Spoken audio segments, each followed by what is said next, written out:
Syederalun menjelang Hari Raya Idul Adha 1437 Hijriah, Lembaga Sosial Sinergi Foundation Bandung melakukan distribusi 11 ekor hewan kurban untuk sejumlah desa di daerah pedalaman Aceh Tamiang Sabtu hari ini.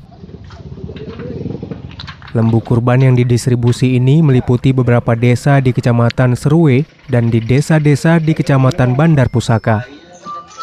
Ketua Yayasan Sinergi Foundation, Supriyanto, mengatakan bantuan dilakukan karena mengingat selama ini warga di beberapa desa tersebut jarang menikmati daging kurban yang disebabkan sebagian besar warga desa masih diselimuti kemiskinan. Dari Kuala Simpang, Muhammad Nasir, Serambi On TV.